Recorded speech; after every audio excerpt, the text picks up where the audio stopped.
மெட்ரோபி viewers எல்லாருக்கும் வணக்கம். உலக புகழ்பெற்ற நெறைய ஜோதிடர்களை பார்க்குறோம். அந்த வகையில வந்து நம்மளுடைய மன்னார்குடி ஐயாவ மீண்டும் சந்திக்க வந்திருக்கோம். புலவர் நாகராஜன் ஐயாவ. நெறைய விஷயங்கள் வந்து நமக்காக சொல்லியிருக்காரு. அதுக்கப்புறம் அவருடைய அருள்வாக்கு மூலியமா எங்கெங்க என்னென்ன பொருட்கள் இருக்கு, வீட்ல என்ன பிரச்சனை, இந்த மாரி விஷயங்கள வந்து விபூதிய வச்சு சொல்லிடுவார். கிட்டத்தட்ட நம்ம தான் ஏற்கனவே அவருக்கு சொல்லியிருக்கோம். விபூதி சித்தர் அப்படின்னு சொல்லி ஒரு அடைமொழியும் வச்சிருக்கோம். ஸோ ஐயா வந்து சொல்லக்கூடிய விஷயங்கள் ஒவ்வொன்றும் வந்து அழகா நடக்குது. அதுக்கான பரிகாரங்கள் என்ன பண்ணணும் அப்படின்றது நெறைய விஷயங்கள் சொல்றாரு. ஸோ அதுக்கான பலன்கள் நெறைய பேர் பெற்றிருக்காங்க. ஸோ இந்த வாரம் ஐயாவ வந்து ஒரு 3, 4 வாரத்துக்கு அப்புறம் சந்திக்க வந்திருக்கோம். ஸோ இன்னைக்கு அவரு வந்து என்ன மாரி விஷயங்கள் வந்து மக்களுக்கு சொல்ல காத்துக்கிட்டு இருக்கார் அப்படின்னு வந்து கேட்டு தெரிஞ்சுக்கலாம். ஐயா வணக்கம். ஐயா வணக்கம். மன்னார்குடியிலேருந்து பக்கம் பெருமாநத்தம் பக்கம் மண்ணுக்கு உண்டான். அங்கேருந்து வந்திருக்கீங்க. கிராமம். கிராமத்துலருந்து மண்ணை வந்திருக்கீங்க. உண்டான். கண்டிப்பா. ஸோ ஆமா, நெறைய விஷயங்கள் சொல்லி நெறைய மக்கள் வந்து பயன்பெற்றிருக்காங்கய்யா. ஆமா. ஸோ மீண்டும் மெட்ரோ விப் சேனலுக்கு வந்திருக்கீங்க. வந்து நம்மளுடைய பக்தி தமிழ் நேயர்கள் தொடர்ந்து வீடியோவ பார்த்துக்கிட்டு இருக்காங்க. ஆமா. ஸோ மார்ச் மாசம் வந்து ஆ. சனி பெயர்ச்சி. சனி பெயர்ச்சி ஆகுறாரு. ஸோ 12 ராசிக்கு ஆ. எப்படி இருக்க போது? என்னென்னலாம் பண்ணலாம்? என்ன அதிர்ஷ்ட மழைகள் இருக்கு? அந்த மாரி யாரெல்லாம் ஜாக்கிரதையா இருக்கணும்? இந்த மாரி பல விஷயங்கள வந்து மக்களுக்கு எடுத்து சொன்னீங்கன்னா, சரி. ரொம்ப நல்லாருக்கும். சொல்லி தான் ஆகணும். ஐயா அடுத்த ராசி அ ரிஷபராசி. ரிஷப ராசி, ஆமா. சனி பெயர்ச்சி, மார்ச் மாத பலன் எல்லாம் சேர்த்து எப்படி இருக்க போகுது இந்த வருடம்? ரிஷபராசிய பொறுத்தளவு இந்த வருஷத்து பலன்ல கொஞ்சம் நல்லா இருக்கு. ம். ஏன்னா, துலா ராசிக்கும் சுக்கிரன் தான். ம். ரிஷபத்துக்கும் சுக்கிரன் தான். சுக்கிரன் வந்து எல்லாவற்றுக்கும் இன்னைக்கு குரு, சுக்கிரன், ஆ செவ்வாய், சந்திரன் அப்படிங்கிற கிரகங்கள் இல்லாவிட்டால் மனிதன் ஏற்றமும் இறக்கமுமாய் இருக்க முடியாது. ம். ம். ஒரே சைடா ஏத்தி விட்டுட்டு போயிட்டுனா யாரு தான் வாழ்றது, யாரு தான் கீழ நின்னுட்டு ஐயா ஐயாங்கிறது. அது மாரி சுக்கிரன் வீட்டில் பிறந்திருக்கிறார்கள். பொதுவாகவே வந்து கார்த்திகை நட்சத்திரம், அதில் ம மிருகசீரிட நட்சத்திரம், ம். ரோகிணி நட்சத்திரம், ம். 3 நட்சத்திரம் கொண்டது. பெரும்பாலும் வந்து அந்த ரிஷபராசியை சார்ந்தவர்கள், ம். ரிஷபத்தில் உள்ளவர்கள் ஒரு 13 வருடங்கள் ம். பிச்சை எடுக்காதது தான் பாக்கி. ம். பாக்கி எல்லா கஷ்டங்களையும், நஷ்டங்களையும், இழப்புகளையும் மொத தாரம் கட்டுவாங்க. தாரம் அவுட் ஆயிடும். மறுவ ஒரு தாரத்த கொண்டு வருவாங்க. எனக்கு புடிக்கலன்ட்டு ஓடி போயிரும். ம். அப்புறம் உன்னை எதிர்பார்த்து சைட் அடிப்போம். அது புறம்போக்கோட விழுந்து ஓடி போயிரும். இப்படியெல்லாம் அதுக்கு உண்டு. ம். காரணம் என்னன்னா, ரிஷபராசியில் உள்ளவர்கள்ன்னு இல்ல. அதுக்கு வந்து 2 தாரம் சொல்லலாம். ம். காரணம் என்னன்னு கேட்டீங்கன்னா, அதுல இருக்கிறவர்கள் வந்து உழைப்பாளியாகவும், ஊதியத்தை தேடுபவர்களாகவும், ம். நேர்மையாகவும், நல்ல நிதானமாகவும், ம். யாரையும் ஏத்துக்கிற தன்மையும், மற்றவர் பசிய புரிஞ்சு உதவி செஞ்சு தர்மம் செய்யக்கூடிய குணாம்சம் கொண்டவர்களாகவும், ம். ஆண், பெண் இருவருமே இருப்பாங்க. ம். அதுல அவங்க கல்யாணம் பண்ணி ஒரு நிம்மதி இல்லாம சில காலம் வாழ்ந்திருக்கிறார்கள். ம். ஒரு 10, 12 வருஷங்கள் அவர்களுக்கு கஷ்டங்கள குடுத்திருக்கு. இப்பதான் ரிஷப ராசிக்காரவங்களுக்கு நல்லா இருக்கு. ம். கடல் தாண்டி நெறைய பேர் போய் வந்துகிட்டு இருக்காங்க. ம். அதுல இரும்பு அ வாகனங்கள் வச்சு பயன்படுத்திட்டு இருக்காங்க. இன்னைக்கு சாதாரணமா ம். ஒரு ஆட்டோ வச்சு ஓட்டுறாங்க. ம். டாடா ஏசி வச்சுக்கிறாங்க. கார் ஓட்டுறாங்க.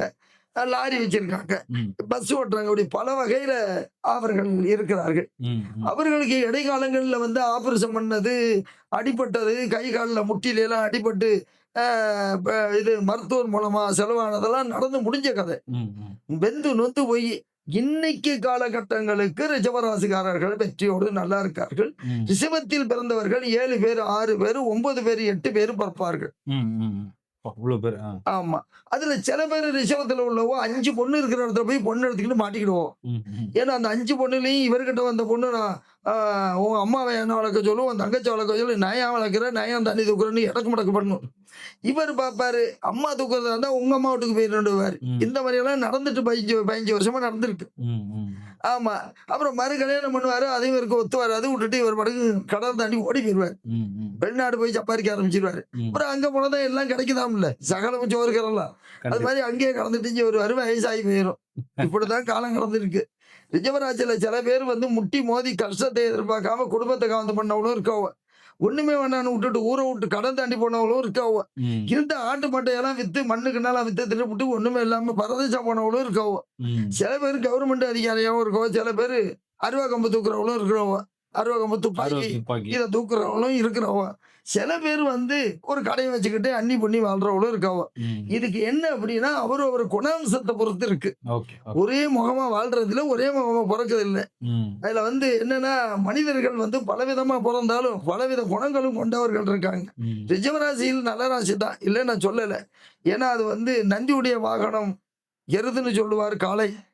ஆனா காளை என்பது வந்து வீரமாகவும் வைராக்கியமாகவும் எதையும் முட்டி மண்ணு முட்டால செதறடிக்கிறது. இந்த மஞ்சு வரட்டு கூட இப்ப மதுரையில் வரட்டிக்கிட்டு இருக்காங்க ரிஷபத்தை வச்சு. அப்படி உள்ள அடிப்படையில் உள்ளதுனால அந்த ராசிக்கு இப்போ நல்லா இருக்கு. நல்லா இருக்கு. பொருளாதாரம் வளரும், வேலை வெட்டி நல்லா வளரும், பெரிய அதிகாரிகள் அவங்களுக்கு சப்போர்ட் பண்ணுவார்கள். திரை உலகில் மதிப்பு மரியாதை இருக்கும். கலை மேடை கொண்டவர்களுக்கு இந்த நேரம் ரொம்ப அமைதியான நேரம். ஏதாவது பாடலாசிரியர், எழுத்தாளர்கள், பெருமுடியான இசையமைப்பாளர்கள், பெருமுடியான மேலதாளம் வச்சு அடிக்கிறவர்கள், பாரம்பரியமான பறை சாத்தக்கூடியவர்கள் எல்லாமே இப்போ வந்து நாதஸ்வரம் பல நம்ம தமிழ் பண்பாடு கலாச்சாரப்படி எதை செய்தாலும் ஏற்றுக்கொள்ளும் அளவுக்கு ரிஷபராசி முன்னணியிலையும் வளர்ச்சியிலையும் பொருளாதாரத்திலையும் தொழில் வளர்ச்சியிலையும் மதிப்பு மரியாதையிலையும் செல்வாக்கு அந்தஸ்திலையும் உயர்ந்து வந்துகிட்டு இருக்காங்க, வளர்ந்துகிட்டே இருப்பாங்க அப்படிங்கிறது என்னுடைய கருத்து. அதுல என்ன அப்படின்னு கேட்டா பொதுவா வந்து ரிஷபராசியில் பிறந்தவர்கள் பெண்கள் கொஞ்சம் வெகுளித்தனமா இருப்பார்கள், ஏமாறக்கூடியவர்கள். சில இடத்துல வந்து ஒரு யதார்த்தமா ஏமாந்து அவர் வாழ்க்கையை கெடுத்துக்கிற அளவுக்கும் நிலையெல்லாம் நடந்து முடிஞ்சு போச்சு. இனிமேலுக்கு நல்லதுதான் நடக்கும், வெற்றி தான் கிடைக்கும், அவங்க குடும்பங்கள்ல வளர்ச்சி தான் இருக்கும். சனி பயிற்சியுடைய அடிப்படையில எல்லாருமே போய் சனிக்கு அர்ச்சனை பண்ணலாம், தப்பு இல்லை. இவர்கள் தான் அவர்கள் தாங்கிறத விட பாதிக்கிறவர்கள் நிறைய செய்யணும். பொதுவாக சனி பகவானை கும்பிட்டுட்டு தர்பேஸ்வரரை கும்பிட்டு அந்த நலமகராச நதியில குளிச்சுட்டு அங்கதான் நலமகராச நம்ம தமையத்து 2 பேரும் நடு குளத்துல தானே நிக்கிறாங்க. அதுல சரஸ்வதி தீர்த்தம்னு ஒண்ணு இருக்கு, 3 குளங்கள் இருக்கு, 3 தீர்த்தங்கள். எல்லாத்திலுமே குளிக்கலாம். இப்ப பெரும்பாலும் வந்து அந்த நல தீர்த்தத்துல தான் குளிக்கிறாங்க. ஆமா, குளிச்சுட்டு துணியெல்லாம் அங்கே போட்டுட்டு அப்படிதான் வருவார்கள். ஆனா வந்து சனி பகவானை எல்லாருமே கும்பிடலாங்க. ஆயுள்காரன் இன்னைக்கு எவ்வளவுதான் நீங்க வந்து உடலை ஆரோக்கியமா வச்சிருந்தாலும் நீட்டா 3 வேளை சாப்பிட்டாலும் உங்க உயிருக்கு கேரண்டி கொடுக்கக்கூடிய பெரிய மகன் யார் அப்படின்னா இன்னைக்கு வந்து சனி பகவான் தான். 90 வயசு இருக்கு, 80 வயசு, 50 வயசு, 40 வயசு அப்படின்னு சொல்லி நிறைய ஆயில கொடுக்கக்கூடியது அவரு தான். அவங்க சாப்பாடு கரெக்டா இருந்தாலும். ஆனா வந்து ஆயில பெரும்பாலும் வந்து அவரு கொடுத்தாலும் நம்ம கொஞ்சம் குறைச்சிக்கிறோம். ஏன்னா பல வகையில போத வஸ்திரத்துல வாழ்றாங்க, பல வகையில காம வஸ்திரத்துக்கு போயிடுறாங்க, பல வகையில எதை திம்போ எப்போ திம்போ எந்த நேரத்தில் திம்போ தெரியாம திங்கிறார்கள்.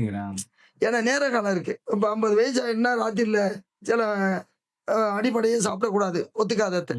இது எல்லாத்தையும் ஒரே நேரமா பண்ணிடக்கூடாது.